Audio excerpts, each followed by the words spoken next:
Hello and welcome to iDIVAS. For those of you who don't know, I'm Trisha and I'm passionate about inspiring women to not just hang in there but to thrive. Ladies, we've all heard it before. Women are often accused of overlooking or dumping the so-called nice guys. I've been accused of this a few times myself and just ignore the judgmental comments. On the surface, it might seem like women are unfairly discriminating against nice guys, but often we usually aren't. The question is, why do nice guys often face so much rejection? In the dating world, there's a clear distinction that many people overlook. The difference between a nice guy and a good man. While these terms might seem interchangeable, they actually represent two very different types of men. Understanding this difference is key to consistently making smart, healthier choices in our relationships. And so in this video, I will explain why you should reject the nice guy. I will also break down why choosing a good man over a nice guy can lead to a more satisfying romantic partnership every time. So let's get started. Now first, let's define who the nice guy is. A nice guy is usually a man who prioritizes being liked over being sincere. He usually goes out of his way to please the woman he's with and others he wants to impress. Nice guys are overly concerned about losing someone's attention, pissing them off, or saying something that'll get them rejected. As a result, they either don't say anything at all or timidly say it with filler words or in a way that sometimes sounds like they're asking for permission. Generally, these guys, they avoid conflict at all costs and put on a facade of constant, over-the-top thoughtfulness. On the surface, this seems genuine, but it can often mask deeper issues that don't sit well with intuitive women. Thoughtfulness isn't about grand gestures or always saying what he thinks you want to hear. It's about sincere, meaningful actions that come naturally. When a guy is overly focused on being seen as thoughtful, his actions start to feel performative, especially if he's always trying or pretending to be the ideal boyfriend. This can create an uncomfortable dynamic. Women want to feel at ease in our relationships, not like we're part of an amateur theater performance. This pressure can make us question if we're being loved or adored for who we truly are, or if we're just an audience member watching a phony act. A perfect textbook example of this is when Kim Kardashian briefly dated Pete Davidson. This nice guy got the bright idea to brand Kim's name and tattoo her children's initials on his body. He most likely believed that this extreme, thoughtful act would ensure that Kim would stay with him forever and never leave. Well, it didn't work. She left not long after. Nice guys often struggle with their identity too. They tend to not voice their true thoughts and feelings to maintain their nice guy persona. This can lead to passive-aggressive behavior or resentment down the line because they aren't expressing their true selves. They're always in character, playing the nice guy role. And they also have trouble setting and maintaining healthy boundaries. They tend to agree to do things they don't want to do to avoid disappointing others, which can lead to burnout and frustration. That's precisely why they say nice guys always finish last. A few years back, I had a surprising reconnection with a close friend from college. We hadn't seen or heard from each other in years. Back in those days, he was firmly in the friend zone. Always a nice guy, good looking, but never my type.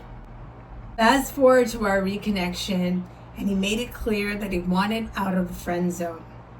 He gave me his best pitch, proudly sharing that he now makes $100K a year, drives a shiny new BMW, and wanted to take me out for dinner. While flattering, it felt more like a sales pitch than a genuine interest. I made up an excuse and declined the invite. I'm just really not into showy men. But he wasn't deterred. When my birthday rolled around a few weeks later, he called me again. This time, his offer was even more extravagant. Dinner at an upscale restaurant and a $300 spa day treatment, complete with his and her massages. Look, despite the allure of a lavish romantic evening, I knew I had no intentions on following through. So I accepted the offer, planning to cancel soon after, because his gestures seemed to come with strings attached, and I was not interested at all. I was just getting a thirsty, anxious vibe from him. I'm sure he thought I was just another woman who doesn't appreciate a nice guy, but that's not true. I appreciate kindness and genuine gestures. What I don't appreciate are manipulative tactics disguised as generosity. Ultimately, this experience reinforced the importance of staying true to my boundaries and recognizing when a man's intentions might not be as pure as they seem. A good man, on the other hand, is a man who embodies integrity, strength, and real kindness.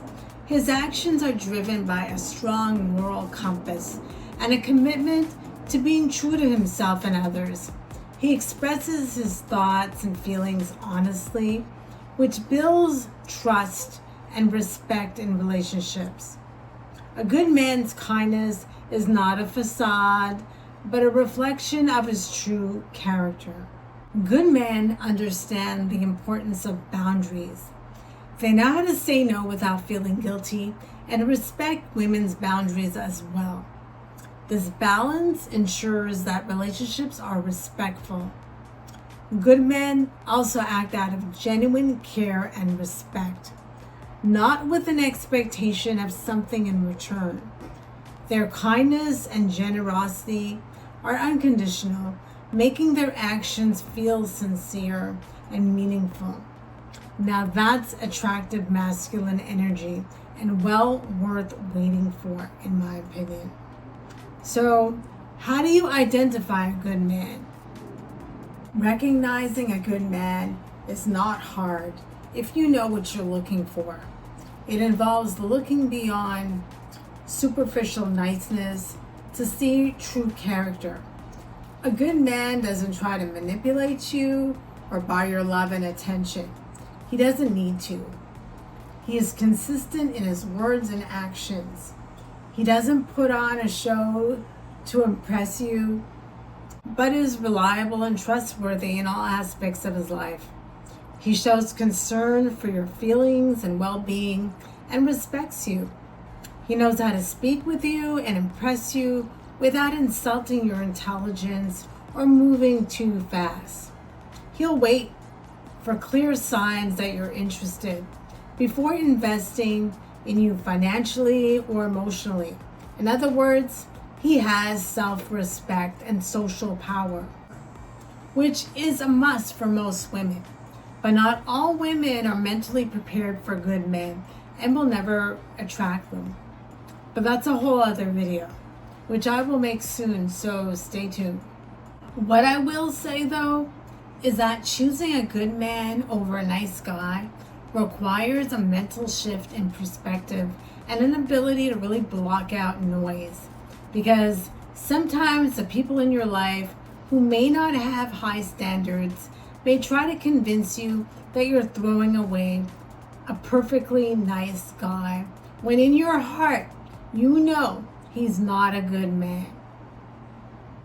It's about valuing substance over surface, depth over shallowness, and a real man over a facade. Consider your past relationships and identify patterns. Were you ever with nice guys who eventually left you feeling irritated? Did you kick them to the curb, or did you just play along? Comment below.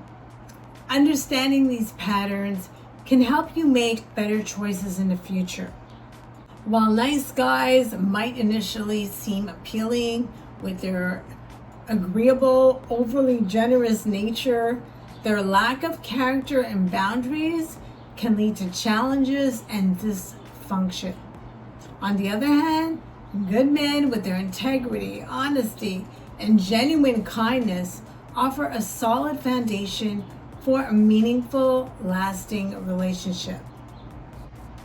So next time you're entering the complex world of dating, remember to choose substance over superficiality, and you'll find a relationship eventually that truly enriches your life instead of wasting your time. That's it. I hope this makes sense. And thanks for watching. And be sure to like, comment, and subscribe. And I will see you in the next one.